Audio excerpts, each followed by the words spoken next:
ഞങ്ങൾ ഏറ്റവും അഭിമാനത്തോടെ കാത്തുനിന്ന് ഞങ്ങൾ മിലിറ്ററി ആവശ്യപ്പെട്ട് ഗൺസ മിലിറ്ററി വന്നിട്ട് ഞങ്ങളെ മോനെ എത്രയും പെട്ടെന്ന് ഈ ദൗത്യത്തിൽ വിജയിച്ച് കാണിക്കുന്നു.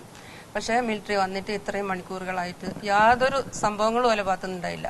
കാര്യമായിട്ട് സംഭവിച്ചത് ഇവിടുന്ന് രഞ്ജിത്ത് സാറ് പോയത് മാത്രമാണ്. ആ സാറ് പോയതിന് ശേഷമാണ് അവിടെ ഒരു അന്വേഷണത്തിൻ്റെതായിട്ടുള്ളൊരു ഭാഗം നടക്കുന്നത്. ഇന്ത്യൻ മിലിറ്ററിന്റെ ഈ ഒരവസ്ഥയെ പറ്റിയിട്ട് എനിക്ക് വലിയ വിഷമമുണ്ട്. കാരണം ഓല ഞാൻ കുറ്റം പറയല്ല, ഓൽക്ക് നിർദ്ദേശത്തിന്റെ കുറവുണ്ട്. പിന്നെ ഓല് വന്നപ്പോൾ ഉപകരണങ്ങളില്ലാത്തത് തന്നെ സംശയമുണ്ട്. ഇത് മോനെ കാണാതൊക്കെ ഈ വാഹനം അവിടെ ഇല്ലാന്ന് തെളിയിക്കുക എന്നുള്ള ആരൊക്കെയോ ഒരു പ്രസ്റ്റീജ് ഇഷ്യൂ ആയിട്ട് മാറിയിട്ടുണ്ടോയെന്ന് എനിക്ക് തോന്നുക. ഒരു കാരണവശാലും ഞാൻ ഇങ്ങനെ ഒരു മാധ്യമത്തിന്റെ മുന്നിൽ വരുമെന്ന് വിചാരിച്ചല്ല. ഇങ്ങനെയൊരവസ്ഥ എനിക്ക് ഇന്ന് വൈകുന്നേരം വരെയുള്ള അന്വേഷണം അവിടുത്തെ നിരീക്ഷിച്ചുകൊണ്ട് വന്നാണ്.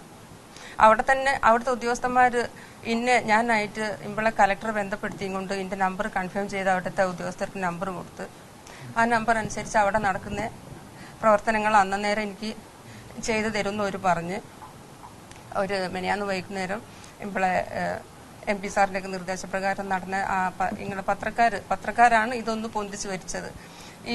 ഈ അതനുസരിച്ച് മെനിയാന്ന് വൈകുന്നേരം 6 മണിക്ക് അവർ ഞങ്ങൾക്ക് വിളിച്ചിട്ട് നിങ്ങളെല്ലാ സംശയങ്ങളും ചോദിക്കുക, നിങ്ങൾക്ക് ഈ ഫ്രണ്ടിലുള്ള സംഭവങ്ങളെ ഫോട്ടോസും വീഡിയോസും അയച്ചു തരുമെന്നും പറഞ്ഞ് അങ്ങനെ അവർ അയച്ചു തന്ന് കുറച്ച് സമയങ്ങൾക്ക് ശേഷം അതെല്ലാം അവർ തന്നെ ഡിലീറ്റ് ചെയ്ത്.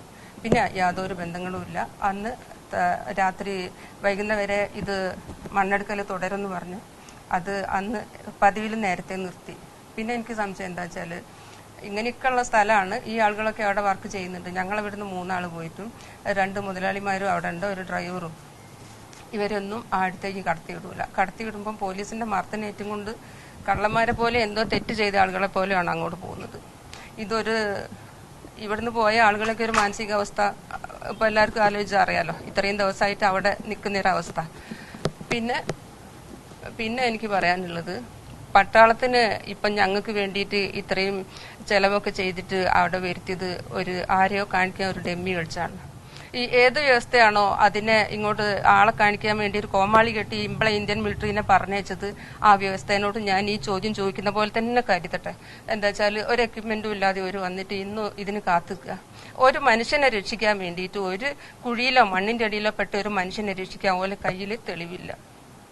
പിന്നെ ഇന്ന് ഞാൻ വൈകുന്നേരം അറിഞ്ഞത് അവിടെ ഇത്രയും മണ്ണെടുത്തതിലും മോനെ കാണുന്നില്ല. പക്ഷെ അവിടെ ഒരു കുഴി ഉണ്ടായിനി പുഴേന്റെ സൈഡിൽ, ആ കുഴിയിലേക്ക് തെന്നി വീഴാൻ സാധ്യത ഉണ്ടെന്ന്. പക്ഷെ അവരൊരു കാര്യം കൂടി ചെയ്തു വെച്ചിട്ടുണ്ട്, ആ കുഴീന്റെ മേലേക്ക് ഇവിടുന്ന് എടുത്ത മണ്ണുകളെ കൂമ്പാരം വേറെ കൂട്ടി വെച്ചിട്ടുണ്ട് പുഴ തീരത്തേക്ക്. പിന്നെ ഇനിയിപ്പം നേവിന്റെ ആൾക്കാർ വന്ന് വീണ്ടും തരുമെന്ന് പറയുന്നത്. അപ്പോൾ ഇന്നാൾ വന്ന ആൾക്കാരൊക്കെ എന്താ ചെയ്തു? ഒരു നേവലിനി അല്ലേനോ?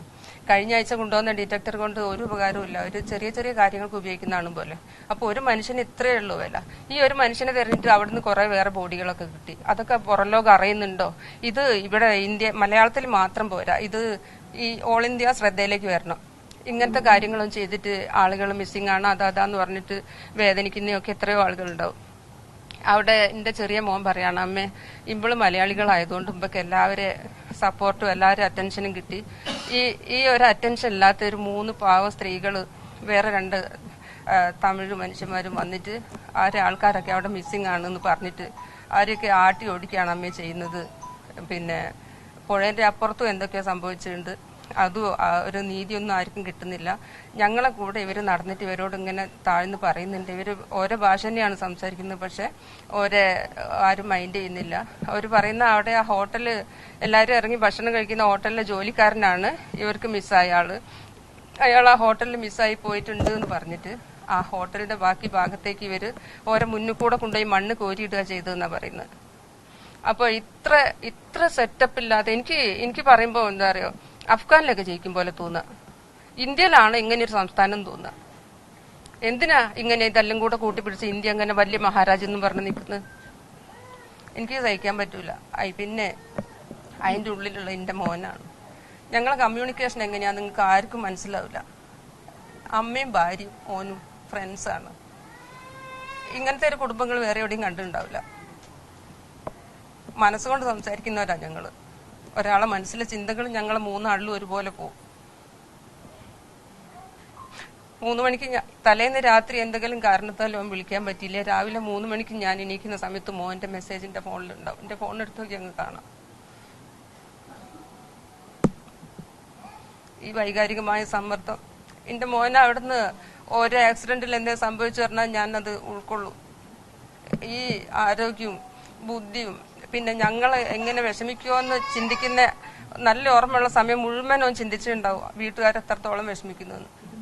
പിന്നെ അവൻ്റെ മാനസിക നില തകരുന്നതും ആരോഗ്യം വഷളാകുന്നതും ഒക്കെ ഞാൻ എൻ്റെ മനസ്സിൽ ഇത്രയും ദിവസങ്ങളിൽ കണ്ട് എനിക്ക് സഹനം എന്നുള്ളതിൻ്റെ അങ്ങേ തലക്കെത്തിക്കുന്നു. പിന്നെ ഒരു കാര്യം കൂടെ പറയാണ്ട്, ഇത് കാഴ്ചക്കാർ കുറച്ച് കോമാളികൾ നെഗറ്റീവ് കമന്റ് അടിക്കുന്നുണ്ട്. അവർക്ക് ആർക്കും അറിയില്ല ഈ നേരിട്ട് സഹിക്കുന്ന ആളുകളെ മനോവിഷമം. അങ്ങനെയുള്ളവർക്കും കൂടെ ഞാൻ ഒന്നും അല്ല പറയുന്നില്ല. ഇത്രയൊക്കെ എനിക്ക് എൻ്റെ മോനെ ഇനി ജീവനോടെ കിട്ടുന്നില്ല ഒരു പ്രതീക്ഷയില്ല. കാരണം ഞാൻ ഇന്ന് വൈകുന്നേരം അറിഞ്ഞ് വീഴാൻ ചാൻസ് ഉള്ളൊരു വലിയ കുഴി അവിടെ ഉണ്ടായിട്ട് ആ കുഴീൻ്റെ മേത തപ്പാതെ അവിടേക്ക് മണ്ണ് കൊണ്ടുപോയി ഇട്ട് അവിടുത്തെ ഭരണത്തിനോട് അവിടുത്തെ പോലീസിനോട് ഒന്നും എനിക്ക് ഒരു വിശ്വാസവും വരുന്നില്ല. ഇപ്പം കേന്ദ്രത്തിനോടും വരുന്നില്ല. ഇമ്പക്ക് സത്യമായിട്ടും ഇമ്പളെ MP സാറ്, ഇമ്പളെ ഇവിടുത്തെ ഈ പത്രപ്രവർത്തകർ, ഇവിടുത്തെ എല്ലാ ചാനലുകളും, പത്രം എന്ന് പറയുന്ന ഈ ചാനലുകളെ, പിന്നെ ഇവിടെ വേറെ കക്ഷി രാഷ്ട്രീയമൊന്നും ഇല്ലാത്ത എല്ലാ ആൾക്കാരും എല്ലാവരും തന്നെ ഇപ്പോഴെ എല്ലാ സപ്പോർട്ടും ചെയ്ത് കേന്ദ്രത്തിൻ്റെയും സംസ്ഥാനത്തിൻ്റെയും സഹായം പോയി കിട്ടിയില്ല. കേന്ദ്രം ഇപ്പോൾ സഹായിക്കാനാണ് പട്ടാളത്തിനെ അങ്ങോട്ട് വിട്ടിരുന്നത് എങ്കിൽ അതിന് വേണ്ട എക്യുപ്മെന്റ്സും ഉണ്ടാവുകയും അതെടുക്കുകയും ചെയ്യേനി. ഞങ്ങൾ മനസ്സ് പ്രതീക്ഷ എന്താ പറയുക, ടണൽ ദുരന്തത്തിലൊക്കെ പെട്ട പോലെ എൻ്റെ മോൻ ജീവനോടെ തിരിച്ചു വരുന്നു. ആ ഒരവസ്ഥ, ആ പ്രതീക്ഷയും എനിക്ക് മാറി. ഞങ്ങൾ പട്ടാളക്കാരെന്ന് പറയുന്ന ഒരു അഭിമാനത്തോടെ കാണുന്ന ആൾക്കാരാണ്. ഞങ്ങൾ അച്ഛൻ പട്ടാളക്കാരനാണ്. ആ ഒരു അഭിമാനമൊക്കെ തെറ്റിപ്പോവുക. ഇപ്പം എന്താ നടക്കുന്നത്? ഈ 4 വർഷത്തെ പട്ടാളം എന്ന് പറയുന്നത് ഇങ്ങനെ കൂലിക്ക് ആയിട്ട് ആൾക്കാരെ കാണിക്കാൻ ഗോഷ്ഠി കെട്ടി വിടുന്ന സംഭവമായിട്ടാണോ ഇപ്പം വരുന്നത്?